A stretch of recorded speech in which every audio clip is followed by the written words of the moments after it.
ശ്രീനാരായണ ഗുരു ജയന്തി ആഘോഷത്തിന്റെ ഭാഗമായി കണ്ണൂർ നഗരത്തിൽ ചതയദിന ഘോഷയാത്ര നടന്നു. തളാപ്പ് ശ്രീ സുന്ദരേശ്വര ക്ഷേത്രത്തിന്റെ നേതൃത്വത്തിൽ എസ്എൻ പാർക്കിന് സമീപത്തു നിന്നും ആരംഭിച്ച ഘോഷയാത്ര നഗരം ചുറ്റി ക്ഷേത്രസന്നിധിയിൽ സമാപിച്ചു.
ഘോഷയാത്രയ്ക്ക് ശേഷം ക്ഷേത്രസന്നിധിയിൽ നടന്ന സാംസ്കാരിക സമ്മേളനത്തിൽ മുകേഷ് കുളമ്പുക്കാട്ട് ഗുരുദേവ ദർശനം എന്ന വിഷയത്തിൽ സംസാരിച്ചു.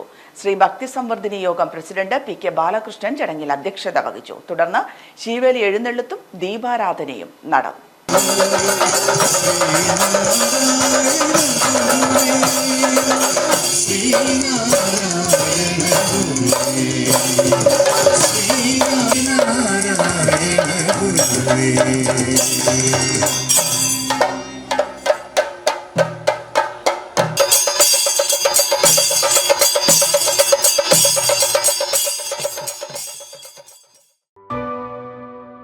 AKG Memorial Cooperative Hospital, Kannur.